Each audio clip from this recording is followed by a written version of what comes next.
working with a baby on set, and is there any like funny stories? It's a great question. Thank you for asking that.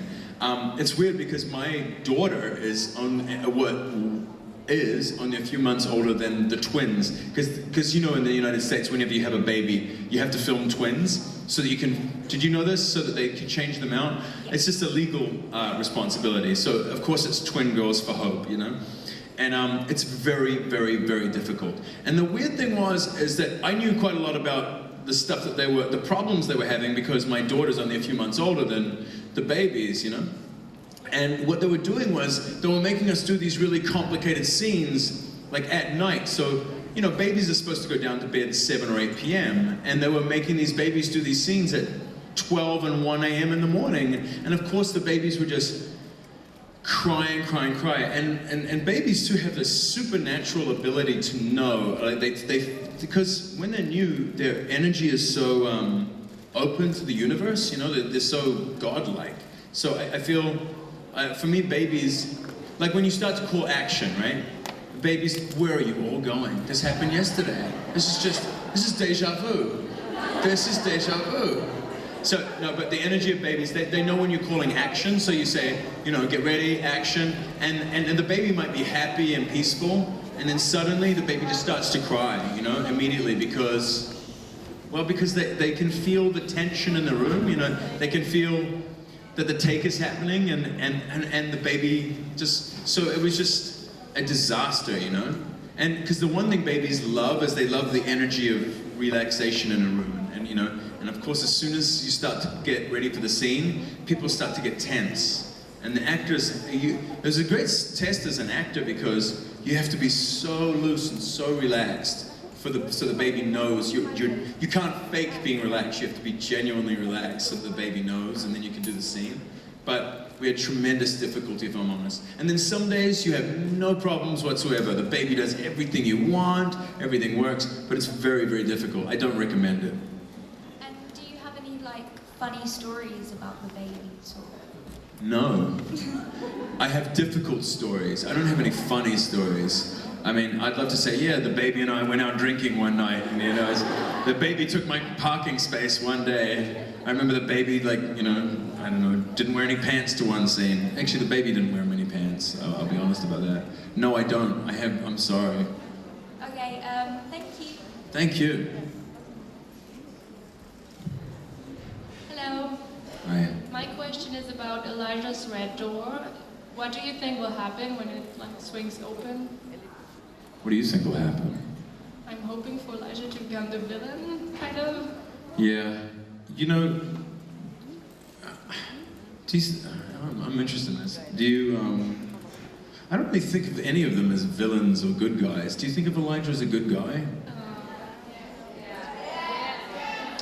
Let's just take a good look at that, because when you meet Elijah, when you first meet him, he chops off a vampire's head. That's the first time you meet him.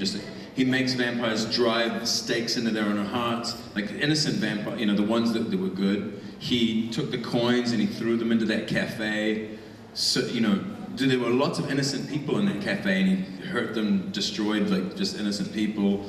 He's not, I think people forgive him a lot because he's elegant about his destruction. I don't think he's a good guy.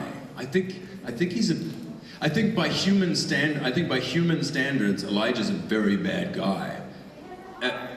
He does have a heart, but it's the last piece of a heart.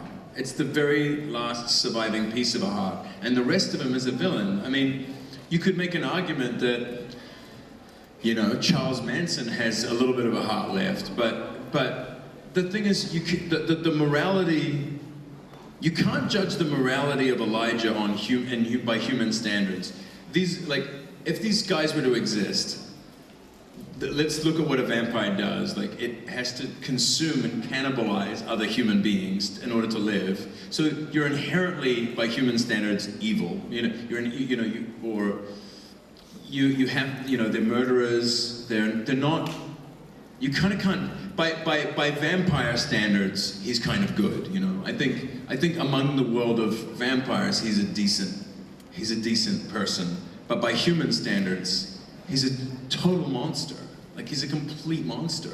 he's just a very elegant monster, you know. And so I never saw him as a good guy. I think, is he going to become more unhinged and more apocalyptic and, you know, and turbulent? Yes, I think that was. But the Red Door right now, I don't know what. Put it this way: if the Red Door hasn't swung open yet with all of the shit that Klaus has done to him, then when is it gonna swing open? Like, it better be now. Like, you know what I mean? Like, now that he's burned his girlfriend, like, it better be now.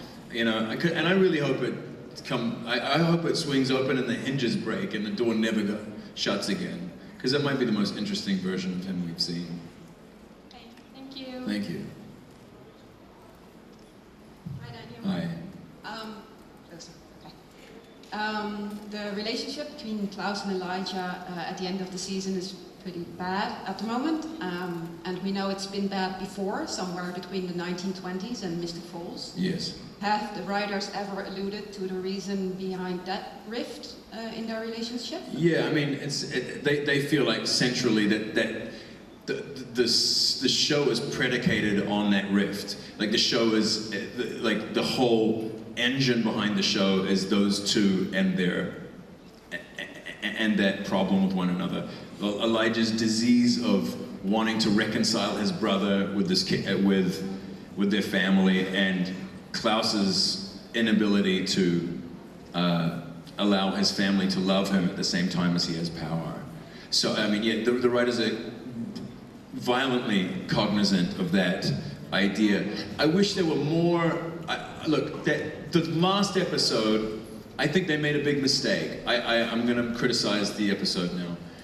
There was that scene where Claire comes in and says, you know, there's a seat here and your brother isn't here. You remember that scene? And I thought that was such a beautifully written scene. And I thought it was one of the best written scenes in the show, because Klaus is sitting there and Elijah's not there.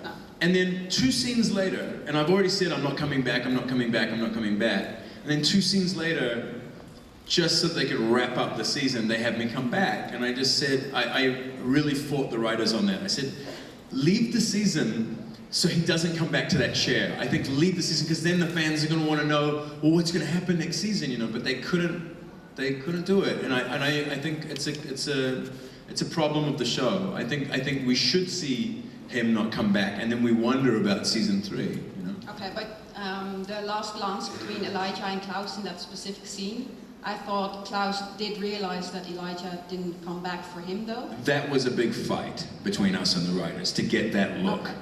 I mean, really, that was the compromise. Okay. I mean, because I said, look, if I'm coming back, we cannot do it like, hey, you know, it has to be. And but I still think that just shouldn't have existed, in my opinion. But yes, that was the compromise that, you know, that Klaus sort of knows that that everything's not okay. Okay. I got another question, if that's okay. Okay, no problem. Do you think we'll ever see Elijah play a musical instrument? You know, I used to play the violin when I was a kid, but when I picked up Gia's violin, and I can still hold it, and you know, but it's weird. My fingers are clumsy now. I haven't played it since I was very young, and I was terrible. But I could play a little bit, you know. But it's I don't know. I would love to see him play something. They've been around 1,000 years. I mean, they should be able to play something. Yeah, because the whole season they sort of went with Elijah and musical references as well. Yes. So I was really wondering. I wish they would do more. Yeah. Okay. But I would love to see more of their skills that they've acquired throughout the centuries. Okay, thank you very much. Thank you very much. Nice to meet you, Daniel. Nice to meet you also. My question is closely connected to the origins of the original family. We know that Michael was a Viking, but Esther was someone from Eastern Europe, Right. that you call Romania, Bulgaria, Hungary, such a places. But there is another vampire story, well known, that is the Dracula story. Yes. Is there any parallel line between the two ones, or reference that we should know or associate to? I'm not quite sure I understand the question. Are you saying that, is there any association between the traditional Dracula story and the story of the... That's right. Not that I know of. I feel like, unfortunately, we didn't, when they were writing that, I don't think they removed it far enough from the original Dracula storyline. I understand how you could see that there might be parallels in the origins, but I think any association you see or any parallel... Yeah, there are in the TVD, for example. Yeah, definitely.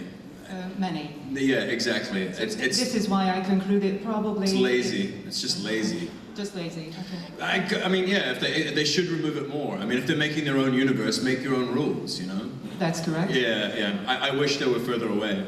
I love the original Dracula, but we don't thematically follow as strongly as the original Dracula is such a beautiful story. I mean, it's just it's so romantic, and it's the ultimate story because it's the best glimpse at the mythology of immortality. To me, is always about. I said this yesterday, but it's always about the love of mortality, the love of the human life. You could agree, probably. I'm sorry. I wish I could give you a much more succinct answer. That was absolutely correct. Okay, Thank you. Bye-bye. Thank you.